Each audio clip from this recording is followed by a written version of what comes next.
Liberalisation నిర్ణయం తీసుకోవాలనుకున్నప్పుడు 90s లో అంటే ఖచ్చితంగా కమ్యూనిస్ట్ సోషలిస్ట్ ప్రభావం ఎక్కువ ఈ దేశంలో విపరీతమైన ఇంపాక్ట్ ఉన్న టైం అది. అట్లాంటి టైంలో పివి నరసింహారావు గారు మైనారిటీ ప్రభుత్వం ఉండి ఆయన ఎలా ఒప్పించగలిగారు ఇంతమందితోటి? అంతే కదా, 240 సీట్స్ ఏమో ఉన్నాయి కాంగ్రెస్ కి అప్పుడు. అంతే, చాలా ఇంపార్టెంట్ సాయి గారు. The third reform and Manmohan Singh గారు ఫైనాన్స్ మినిస్టర్ గా ఉన్నారు. ఆయన ఏముంది, ఆయన పాలసీ రెడీ చేయడం, ఏం చేయాలని టెక్నికల్ గా చూస్తారు కానీ పొలిటికల్ పార్టీ కాన్సెన్సస్ తీసుకురావడం, దాన్ని ఇంప్లిమెంట్ చేసే దగ్గర అప్పుడు ఎట్లా ఉండేది అసలు? యాక్చువల్లీ మూడో పాయింట్ ఇంపార్టెంట్, అదే మీరు అడిగారు కమ్యూనిస్ట్ వాళ్ళ గురించి. ఎందుకంటే మీరు ఏమైనా రిఫార్మ్ మాట్లాడడం కానీ ఇది అమెరికా సిఐఐ అసలు పెడతారు కమ్యూనిస్ట్ వాళ్ళు, బహుళజాతి కంపెనీలు ఇక్కడ చూస్తున్నాం కదా. ఇప్పుడు లేటెస్ట్ అదానికి అమ్మేస్తున్నారు, అంబానీకి అమ్మేస్తున్నారు, అది ఇదని చెప్తారు వీళ్ళు. ప్రాబ్లమ్ వాజ్ దట్ మూడో రిఫార్మ్ మనం ఈ రెండు గురించి మాట్లాడాం. ఫస్ట్ మిడిల్ క్లాస్కి ఓపెన్ అప్ చేయడము, second we talked about opening up the entire MNREGA కానివ్వండి, మిగతా రిఫార్మ్స్ తీసుకొచ్చారు ఆయన. మూడో చాలా ఇంపార్టెంట్ ఉండే పబ్లిక్ సెక్టర్ అండర్టేకింగ్స్, పిఎస్యూ అన్ని వైట్ ఎలిఫెంట్స్. అవును, వైట్ ఎలిఫెంట్స్ అవన్నీ విపరీతంగా అది అమ్మేసుకున్న. సిఎంసి లాంటి కంపెనీ టీసీఎస్కి అమ్మారు. విఎస్ఎన్ఎల్, విదేశ్ సంచార్ నిగమ్ లిమిటెడ్, విఎస్ఎన్ఎల్ కాదు విదేశ్ సంచార్ నిగమ్, దాన్ని అమ్మేశారు టాటాస్కి. సిఎంసి కూడా టాటా వాళ్ళు ఉన్నారు. ఆ టైంలో అది చేయడం అంటే చాలా కష్టం. అవును, మోదీ లాంటి మనిషిని ఎప్పుడు చెప్తున్నాడు, ఒక్కొక్కసారి కొంచెం అనిపిస్తుంది మనకు డిక్టేటర్గా ఉంటే బాగుంటుంది మన దేశం అని. కావాల్సింది. చాలామంది ఇందిరాగారిని ఎమర్జెన్సీ దాంట్లో క్రిటిసైజ్ కూడా చేశారు, ప్రేజ్ కూడా చేశారు.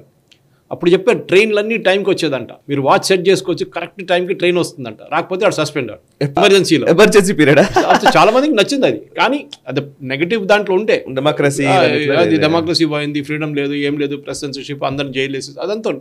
సో మన్మోహన్ సింగ్ గారి ప్రాబ్లం ఎక్కడ వచ్చిందంటే, ఈ was a kind of a consensus person. Okay, consensus man అంటే మీరు వెళ్ళి ఆయనతో మాట్లాడుతూ చాలా సాఫ్ట్గా మాట్లాడతారు.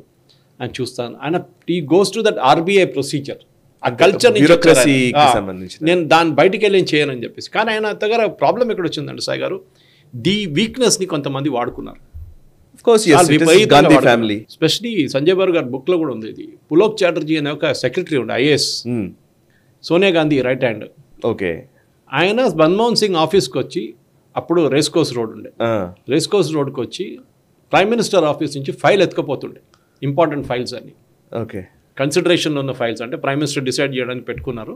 ఆ ఫైల్స్ అని తీసుకెళ్లి సోనియా గాంధీకి చూపిస్తుండే. అంటే అదో ఆలోచించండి, వీళ్ళు చెప్తారు మళ్ళీ కాన్స్టిట్యూషనల్ పొజిషన్ గురించి, రాజ్యాంగం కాదు, పెద్ద వైలేషన్ అది. ఎందుకంటే సీక్రసీ ఉంది, oath of office secrecy prime minister అంటే that I will not disclose this information to anybody అని మన ప్రమాణ స్వీకారం చేసి. Yes, exactly. Sonia Gandhi has not done it. Ahmad Patel has not done it. She was more than a prime minister, right? Exactly. So akkade Manmohan Singh failing start ayin Sai garu. The first 5 years Manmohan Singh 2004 to 2009 బాగుంది. It's a very good time. కానీ దాని తర్వాత 2009 to 2014 in fact Sanjay బాబు గారు చెప్తున్నారు, ఆయన అప్పుడు సింగపూర్లో ఉన్నప్పుడు వచ్చి మన్మోహన్ సింగ్ గారు చెప్పారంట, సార్ మీరు లోక్సభకు పోటీ చేయండి, లోక్సభ పోటీ చేస్తే మీకు ఒక ఇమేజ్ వస్తుంది లీడర్ అనేది. ఆయన అదే చెప్పారంట, I wish I could but I'm not. ఎందుకంటే ఆయన చెప్పారు, మీరు అమృత్సర్ నుంచి వెళ్ళి పోటీ చేయండి, మీరు స్వీప్ చేస్తారు ఎలక్షన్, మీకు లోక్సభ అక్కడి నుంచి ఎవరు మీ అదుట కూడా ఎవరు ఉండరు, అంత you're such a popular man. కానీ చేయలేదు సాయి గారు. అది చాలా బాధ అనిపిస్తుంది, ఎందుకంటే he was undermine totally Sai garu. అన్ని పొజిషన్లు ఆయన అండర్మైన్ చేశారు, ఎస్పెషల్లీ ఆయన సెకండ్ టర్మ్లో. అక్కడే మొదలైంది సాయి గారు కరప్షన్.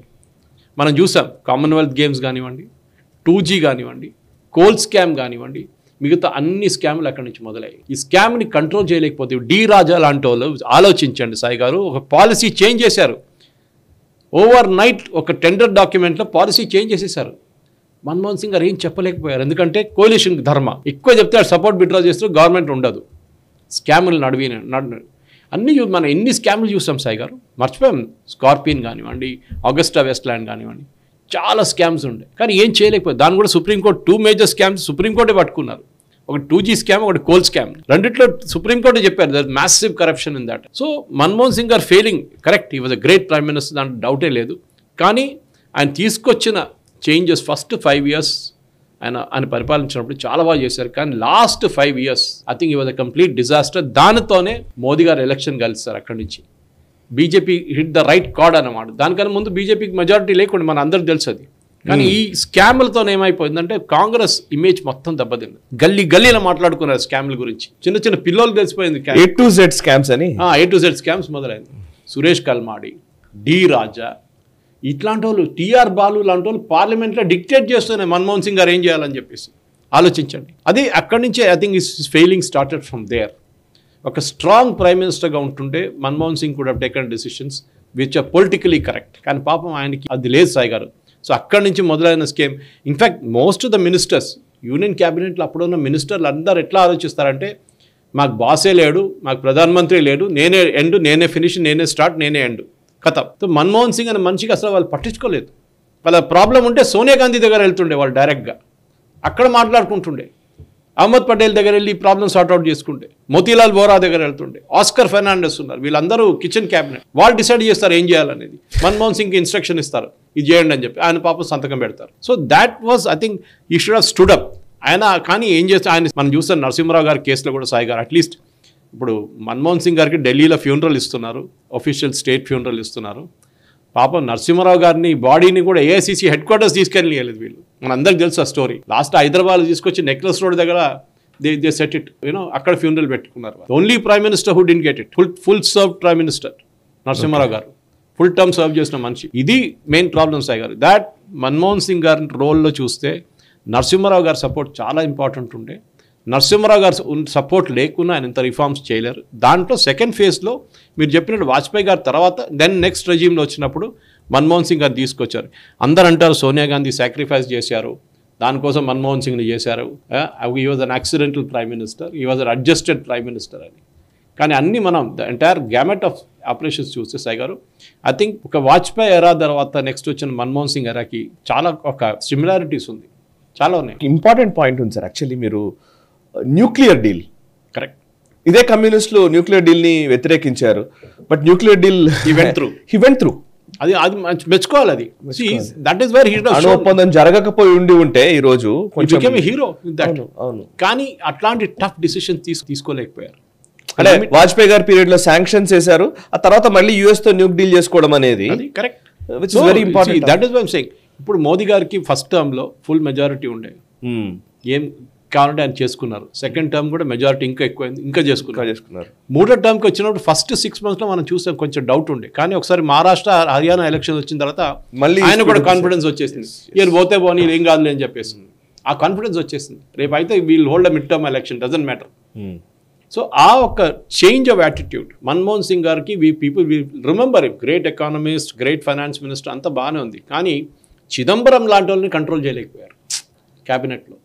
బ్యాంక్ ఎన్పిఎస్, ఆయన ఒక ఫైనాన్స్ మినిస్టర్గా ఉండి ఆయన దానికన్నా ముందు ఆర్బీఐలో ఉన్నప్పుడు ఆయన తెలుసు నాన్ పర్ఫార్మింగ్ అసెట్స్ బ్యాంక్స్ది వేలాది కోట్ల రూపాయలు, 1,60,000 కోట్లు petrol diesel crude oil bill, subsidy bill Modi గవర్నమెంట్కి ఇచ్చారు, ఆయిల్ బాండ్స్ ఇచ్చింది వేస్తుంది. ఇదన్నీ దోబీలిస్ట్ చేసుకోకపోతే చాలానే. ఆయన పాజిటివ్స్ ఉన్నాయి, ఆయన నెగటివ్స్ ఉన్నాయి. అన్ని నెగటివ్స్ కాదు, అన్ని పాజిటివ్స్ కావు. కానీ negatives outweigh positives, especially last 5 years of Manmohan Singh garu చాలా మటు. దానికే కాంగ్రెస్ ఇప్పుడు they still suffering for that. Congress ఇంకా ఎప్పుడు ఆన్ ఇట్స్ ఓన్ మెజారిటీలో రాలేరు. అదైతే 100%. ఉంటే కూడా కోయిలేషన్ అంతే. వాళ్ళకి దాన్ని బట్టి వాళ్ళకి on their own they cannot win an election. ఎందుకంటే ఈ ఇమేజ్, కాంగ్రెస్ ఇమేజ్ అక్కడి నుంచి వచ్చిందన్న. డబ్బులు మస్తు సంపాదించుకున్నారు ఎవరు? డిఎంకే వాళ్ళు, ఎన్సిపి వాళ్ళు, ప్రఫుల్ పటేల్ లాంటి వాళ్ళు అందరూ మేడ్ టన్స్ ఆఫ్ మనీ. కానీ పాపం అందరికైనా ఇమేజ్ వచ్చి పడ్డది మన్మోహన్ సింగ్ గారి మీద. ఎందుకంటే end of the day you are the leader, you are the prime minister and you are responsible for it Sai garu. అది ద బక్ స్టాప్స్ హియర్ అని హ్యారీ ట్రూమన్ ఒక బోర్డు పెడుతున్నాను డెస్క్ మీద. వాడు చేశాడు వీడు చేశాడు కాదు, you are the boss, you have to take the responsibility for it. అది మన్మోహన్ సింగ్ గారు తీసుకోలేకపోయారు.